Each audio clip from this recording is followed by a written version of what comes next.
Vamos falar da importância de estudarmos João Savonarola e todo esse momento da Igreja Católica e da Igreja Reformada, tá bom?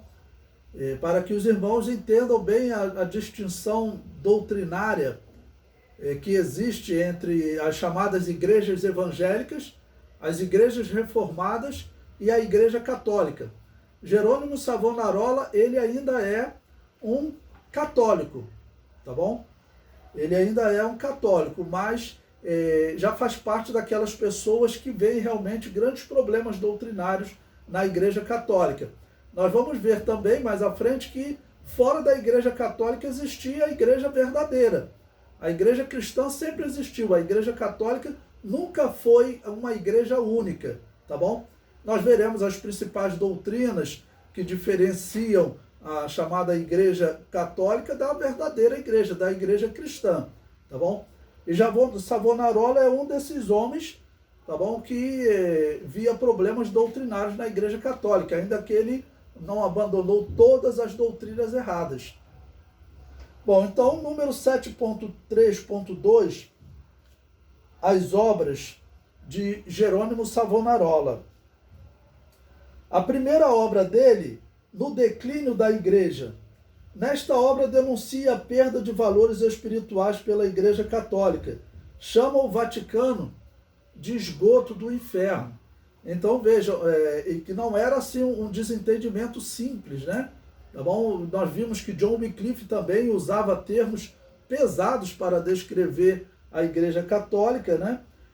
Por quê? Porque a Igreja Católica, ela era, na verdade, um grande comércio. Ela foi criada por Constantino, o imperador romano, e ela é uma organização política. Por isso ela é político-religiosa. Então, por isso ela nunca foi, de fato, a igreja cristã. Nasceu a Igreja Católica, nasceu a Babilônia Apocalíptica. Esse é o primeiro ponto que difere a visão das igrejas evangélicas para as igrejas, por exemplo, reformadas. Porque as igrejas reformadas, eles acreditam que a Igreja Católica, em algum momento, foi igreja cristã. E nós acreditamos que não, que a Igreja Católica, ela nunca foi igreja cristã. Ela sempre foi uma igreja, uma organização político-religiosa do Império Romano. E fora da Igreja Católica, sempre existiu a igreja verdadeira, a igreja cristã, tá bom?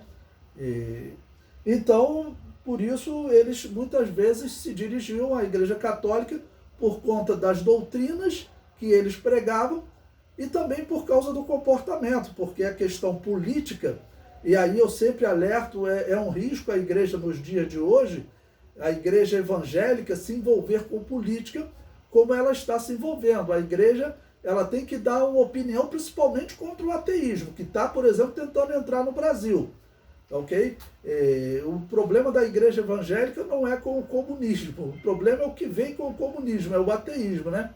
Mas o envolvimento político, onde haja cargos, favores, isso tudo é perigoso. Por quê? Porque a Igreja Católica era isso, né? E como envolvimento político existia sempre os favores, né? Então, por exemplo, o próprio Jerônimo Savonarola, a cidade onde ele vive, nós vimos na aula passada, a cidade onde ele vive é uma cidade que os governadores, os príncipes, eles tinham, vamos dizer, envolvimento político com os padres, com o Papa, e tudo aquilo gerava muitos problemas para a cidade. Então, por isso, Jerônimo Savonarola criticou muito.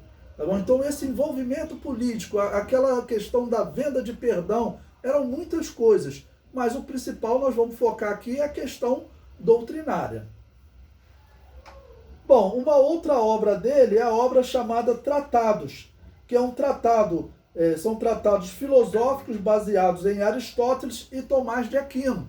Aristóteles era só um filósofo, mas Tomás de Aquino era um católico, né? Tomás de Aquino foi um filósofo católico que desenvolveu bons argumentos até para a existência de Deus, ok? Mas era um católico.